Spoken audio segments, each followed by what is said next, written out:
بسم اللہ الرحمن الرحیم۔ السلام علیکم۔ 14 اگست 1947۔ انسان کے وہ کیا کہہ رہی ہے، ان کی اپنی کنزمپشن کے لیے جو کہہ رہی ہے، ہماری اگلی 10 نسلیں بھی نہیں لے کے جا سکتی۔ Our actions will always be grounded۔ یہ صرف ایک تاریخ نہیں بلکہ ایک خواب کی تکمیل ہے، ایسا خواب جو لاکھوں جانوں کی قربانی سے پورا ہوا۔ 13 اگست 1947 یہ آل انڈیا ریڈیو لاہور ہے۔ آپ ہمارے اگلے اعلان کا انتظار کیجیے۔ 14 اگست 1947 یہ ریڈیو پاکستان لاہور ہے۔ ایسا خواب جو سر سید احمد خان سے لے کر علامہ اقبال اور قائد اعظم تک ہر رہنما کے دل میں زندہ تھا، لیکن یہ آزادی کاغذ پر لکھی تحریر سے زیادہ تھی۔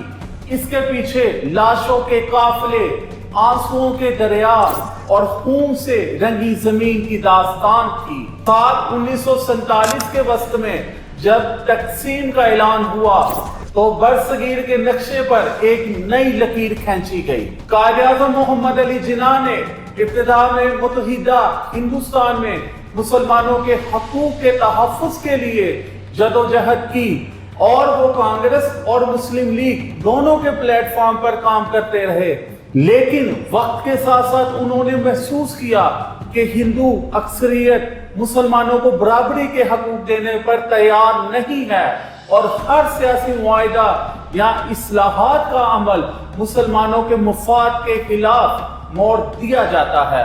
1930 کی دہائی کے آغاز میں یہ احساس مزید مضبوط ہوا، خاص طور پر 1937 کے صوبائی انتخابات کے بعد جب کانگریس کی حکومتوں نے مسلمانوں کے ساتھ امتیازی سلوک کیا، ان کی زبان، ثقافت اور مذہبی آزادی پر دباؤ ڈالا۔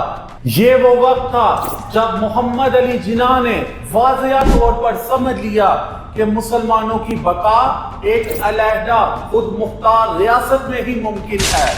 پاکستان کو ایک الگ مملکت کے طور پر سوچنے کا بنیادی بیج علامہ اقبال نے بویا۔ انہوں نے 1930 کے الہ آباد خطاب میں واضح طور پر کہا کہ برصغیر کے شمال مغربی مسلم اکثریت علاقے ایک خود مختار ریاست کی صورت میں تشکیل پائیں۔ اقبال کا یہ خواب محض ایک نظریہ نہیں بلکہ ایک عملی سیاسی لائے عمل تھا جس نے قائد اعظم کو اس سمت میں سوچنے پر مجبور کیا۔ اگرچہ اس وقت جناح اس خواب کو مکمل طور پر اپنا نہیں پائے تھے، لیکن وقت گزرنے کے ساتھ ساتھ یہ نظریہ ان کا مشن بن گیا۔ مارچ 1940 میں لاہور کے منٹو پارک میں منظور کی گئی قرارداد لاہور، جو بعد میں قرارداد پاکستان کے لائی، وہ فیصلہ کن لمحہ تھا جب مسلم لیگ نے برصغیر کے مسلمانوں کے لیے ایک علیحدہ وطن کا مطالبہ باضابطہ طور پر پیش کیا۔ اس قرارداد نے دنیا کو پیغام دیا، اب مسلمان متحد ہندوستان میں ہندو اکثریت کے ماتحت نہیں رہ سکتے۔ قائد اعظم نے اس کے بعد پوری توانائی کے ساتھ اس نظریے کو عملی جامہ پہنانے کے لیے سیاسی، قانونی اور عوامی جدوجہد شروع کی۔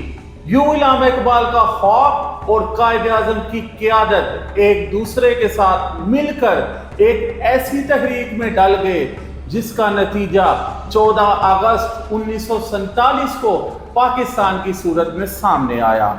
پاکستان کے قیام کے سفر میں کئی طاقتیں تھیں جنہوں نے بھرپور کوشش کی کہ مسلمانوں کو ایک الگ وطن نہ مل سکے۔ انڈین نیشنل کانگریس کی قیادت خاص طور پر جواہر لال نہرو اور سردار ولبھ بھائی پٹیل ایک متحدہ ہندوستان چاہتے تھے جہاں کی اکثریت کے بل پر پورے ملک میں سیاسی تسلط قائم رہے۔ انہوں نے قائد اعظم محمد علی جناح کے دو قومی نظریے کو یکسر مسترد کیا اور ہر ممکن طریقے سے مسلم لیگ کی مخالفت کی۔ جب تقسیم ہند کا فیصلہ ہو گیا تو کانگریس نے کوشش کی کہ پاکستان کو کم سے کم زمین و وسائل اور مالیت ملیں۔ برطانوی حکام بھی اس عمل میں غیر جانبدارانہ رہے۔ لارڈ ماؤنٹ بیٹن پر الزام تھا کہ وہ بھارت کے حق میں جھکاؤ رکھتے ہیں۔ تقسیم کا اعلان جون 1947 میں کیا گیا اور صرف 2 ماہ میں عمل درآمد ہوا، جس کی وجہ سے پاکستان کو انتظامی تیاری کا موقع نہ ملا اور اسے فوجی ساز و سامان، خزانے کا حصہ اور تربیت یافتہ عملہ انتہائی کم دیا گیا۔ اس کے علاوہ انتہا پسند ہندو اور سکھ تنظیمیں جیسے RSS اور بعض سکھ گروپ بھی پاکستان کے قیام کے سخت مخالف تھے۔ انہوں نے فسادات، قتل عام اور مہاجرین پر حملوں کے ذریعے لاکھوں مسلمانوں کو شہید کیا اور کروڑوں کو بے گھر ہونے پر مجبور کر دیا۔ ہندوستانی بیوروکریسی میں اکثریت کانگریس کے حمایتی افسران کی تھی، جنہوں نے اہم سرکاری فائلیں، ریکارڈ اور ساز و سامان روک لیا اور کئی افسران پاکستان آنے سے انکار کر گئے۔ کچھ مسلم اکثریتی ریاستوں کے حکمران بھی پاکستان میں شامل نہیں ہونا چاہتے تھے، جن میں سب سے نمایاں مثال کشمیر کی ہے، جہاں ہندو مہاراجا نے بھارت سے الحاق کا فیصلہ کیا اور جو بعد میں پہلی کشمیر جنگ کا باعث بنا۔ لیکن ان تمام رکاوٹوں کے باوجود قائد اعظم کے ساتھ کچھ عظیم شخصیات کھڑی تھی، جنہوں نے علامہ اقبال کے خواب کو حقیقت بنانے میں اہم کردار ادا کیا۔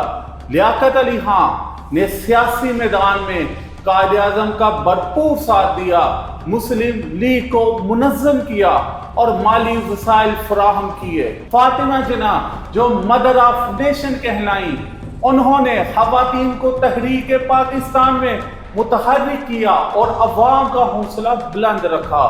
نواب بہادر یار جنگ نے نوجوانوں اور طلباء کو مسلم لیگ کے پلیٹ فارم پر متحد کیا اور پاکستان کا نعرہ ہر زبان پر عام کیا۔ سر ظفر اللہ خان نے بین الاقوامی سطح پر مسلمانوں کا مقدمہ لڑا اور تقسیم ہند کے قانونی پہلو مضبوط کیے۔ ان کے ساتھ عام عوام، مزدور، کسان، طلباء اور تاجر سب نے قربانیاں دی، جلسوں میں شرکت کی، چندہ دیا اور قائد اعظم کے ہر حکم پر لبیک کہا۔ قائد اعظم محمد علی جناح کی جدوجہد برائے پاکستان صرف ایک سیاسی تحریک نہیں تھی، بلکہ اس میں اللہ تعالیٰ کی مدد اور تائید بھی نمایاں طور پر شامل تھی۔ تاریخ کے صفحات پر صاف دکھائی دیتا ہے کہ ایک ایسے وقت میں جب مسلمانوں کا سیاسی مستقبل تاریک نظر آ رہا تھا، اللہ تعالیٰ نے محمد علی جناح کو نہ صرف غیر معمولی ذہانت، تدبر اور قوت فیصلہ سے نوازا، بلکہ انہیں ایک ایسی استقامت عطا کی جو ہر قسم کے دباؤ اور مخالفت کے باوجود کمزور نہ ہوئی۔ کئی مواقع پر جب حالات بظاہر پاکستان کے حق میں نہیں تھے، اچانک ایسے فیصلے اور واقعات رونما ہوئے جو تحریک پاکستان کو مزید مضبوط کر گئے۔ جیسے 1945 سے 46 کے انتخابات میں مسلم لیگ کی غیر متوقع شاندار کامیابی، یہاں تقسیم ہند کے فیصلے میں آخری لمحات، ہر برطانوی پالیسی میں آنے والا وہ موڑ جس نے پاکستان کے قیام کو یقینی بنایا۔ اس پورے سفر میں قائد اعظم کی صحت بار بار کمزور ہوئی، لیکن اللہ تعالیٰ نے انہیں اتنی ہمت دی کہ وہ آخری سانس تک قیادت کا حق ادا کرتے رہے۔ یہ سب اس بات کا ثبوت ہے کہ پاکستان کا قیام صرف انسانی کاوش نہیں بلکہ ایک الہی منصوبہ تھا اور محمد علی جناح اس کے منتخب کردہ رہنما تھے۔ آزادی کی اس جدوجہد میں بے شمار گمنام اور معروف افراد نے اپنی زندگیاں قربان کی تاکہ ایک علیحدہ مسلم وطن حاصل کیا جا سکے۔ قائد اعظم محمد علی جناح کی انتھک قیادت اور اصولی موقف، علامہ اقبال کا تصور پاکستان اور لیاقت علی خان کی سیاسی بصیرت نے اس مقصد کو ایک واضح سمت دی۔ ہم محترمہ فاطمہ جناح کی خدمات کو بھی فراموش نہیں کر سکتے۔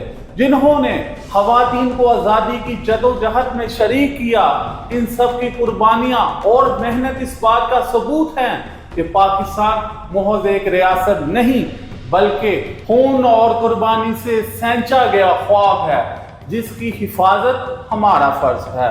2025 میں پاکستان آزاد ہے لیکن کئی چیلنجز کا سامنا کر رہا ہے۔ کرپشن، غربت، بے روزگاری اور تعلیم کی کمی جیسے مسائل موجود ہیں، لیکن امید بھی ہے، اور وہ امید پاکستان کی نوجوان نسل ہے۔ اگر ہم سچائی، محنت اور اتحاد کے ساتھ آگے بڑھیں تو وہ پاکستان ضرور بن سکتا ہے جس کا خواب ہمارے بزرگوں نے دیکھا۔ پاکستان زندہ باد۔